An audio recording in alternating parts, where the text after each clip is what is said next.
Goose and welcome to Scoop! Today on the show, it's the end of the Miiverse. A new Sonic character is born, and we listen to the rains down in Africa, Kong style. Plus, I answer some of your questions in a Scoop mailbag. Not actually in the mailbag, I'm outside of the mailbag, reaching back in. That would be very difficult to do. Although maybe a challenge for next time? But before all that, it's off to the news. And first up, Nintendo has announced that the Wii U and 3DS social media service Miiverse will shut down on November 8th in Japan. The service allowed users to post comments and drawings in various games, such as Super Mario Maker or Splatoon. At the time of reporting, Nintendo has not confirmed when the service will be shut down in regions outside of Japan, but presumably they won't be far behind. Farewell, sweet Miiverse, you shall be missed. And next up, one Sonic Mania player has created a whole new character in the Sonic universe due to misinterpreting some of the game's art.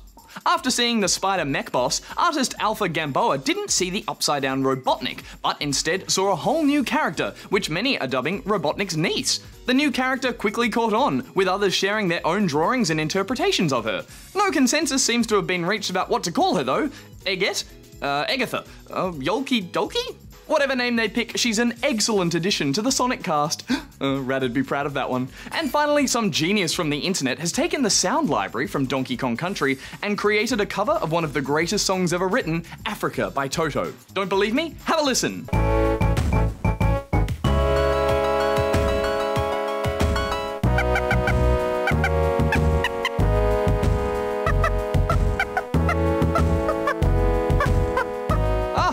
Diddy Kong was such a fine vocalist. Alright, that's the news for this week. Time to answer some of your questions at the Scoop mailbag desk. Send in the mailbag! Welcome to Scoop Mailbag, where I reach out into the digital ether, pluck out some questions that you've asked, and see if I can answer them right here at the desk. And let's kick things off with this first one from Vent. I must ask you 3 questions, answer them or you will be blasted. Number 1, can you speed review Mega Man ZX? Yes, I can. It was released on the DS. In it, you could play as a Mega Man or a Mega Girl. It was notoriously difficult, but it was praised for throwing back to some of the classic platforming from the original Mega Man series, of which I never actually played myself. 2, have you ever played Mega Man? Refer to previous answer. 3, are you going to have an old school games episode? Thanks a lot, peeps. Vent out. That is an awesome idea, Vent. I'm a particularly nostalgic gamer, so the idea of doing a whole episode about games we used to play and love, or games we never got around to playing, would be heaps of fun. Heck, I could even try that Mega Man series you keep going on about. Alright, and next up we have this one from the Banana King. Why can't I join a game with people in it on Plants vs. Zombies Garden Warfare 2 on PS4? Thanks. Well, Banana King, I did myself some sleuthing, and unfortunately, it seems there's not that many people still playing Garden Warfare 2, which would account for you not being able to find any opponents. Sadly, this can be a common occurrence with multiplayer-focused games after they've been out for a while. It's not really the game's fault. Garden Warfare 2 was actually a great sequel, but we gamers are a fickle bunch, and without constant streams of updates and patches, plus the ever-alluring promise of newer, shinier, better games, it can be hard to keep people playing just one game. My suggestion would be to try Team Deathmatch and Turf Takeover for the best chance of finding other players. Or you can always jump into an offline match with bots. Because who needs friends when you've got artificial intelligence? Am I right, Darren? Darren? He's not here. I could really use a friend. Alright, well let's move on to a slew of questions from Ruben. And hopefully one of them is, will you be my friend? Hi, I was wondering if you could answer these questions. 1, did you ever review Mario Kart Wii? Yes, we did, Ruben, but by we, I don't actually mean me, because this was way back in 2008 on our show Good Game, 2 years before Spawn Point even aired.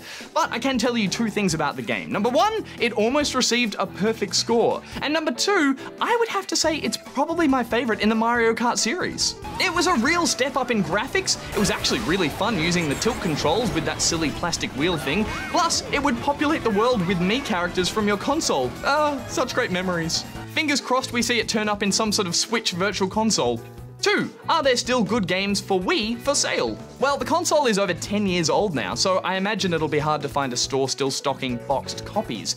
Your best bet is to probably jump online to look for old games, possibly secondhand. Also, I believe the Wii Shop channel may still be active, so you can always look there for a few WiiWare titles and virtual console games. As for which ones were good, well, you can't really go wrong with the Mario Galaxy series, which was close to gaming perfection.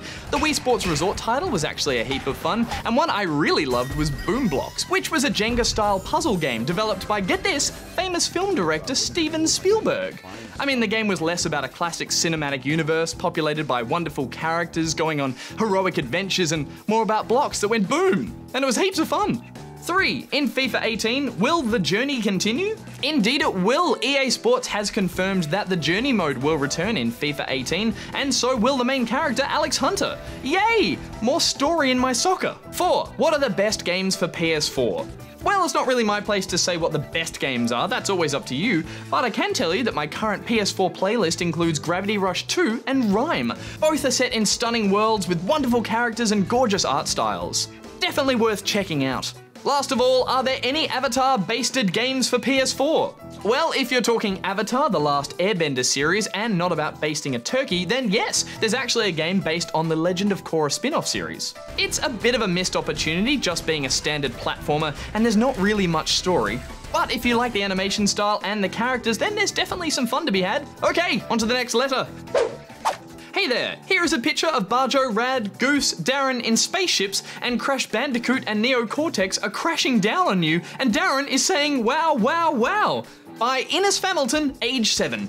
Ines, love your work. I can't actually say I remember when this happened, and I'm assuming that Barjo, Rad, and myself are all okay now after what looks like a fairly hectic space adventure. If I can add, my personal favourite part is Darren completely off to the side, just watching the whole thing unfold and not intervening at all. Classic space Darren. Thanks for sending it to us, Ines. I'm sure we can find some space up on our wall. Get it? Space, like the picture. Ha! That cracked me up. All right, one last letter, and this one's from Dragon. Hello, I got a few questions. 1. How do you make games? Well, Dragon, I've never actually made a game myself, but I can't imagine it would be that hard. Just find yourself an instant game-making machine, add some characters, a setting, a genre, a splash of adventure, a dash of story, and then just leave it on the boil for a while before taking it out, letting it cool, and then just playing it.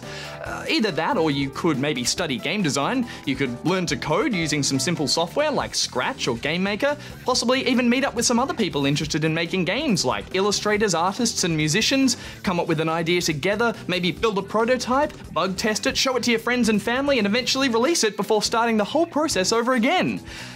But the first one sounds way easier. 2. Is there going to be a game where you walk, drive, and do anything like for real? Please answer my questions. Well, Dragon, if you want a game about doing real-life things, then maybe The Sims is a good option. Plus, there are now a ton of simulator games out there, so if you happen to be a pilot, a police officer, a farmer, a crane driver, a bus driver, or a goat, then there's a game for you. But if you're not any of those things, then maybe best you keep your gaming and your real life separated. Alright, that's it for the Scoop Mailbag, but remember, if you have something you'd like to ask, say, or just have me yell out in the Scoop studio, then you can send an email to this address with the subject header Scoop Mailbag. And who knows, it may make its way onto this very show. I am still waiting on a Goose simulator though. I wonder how it would play.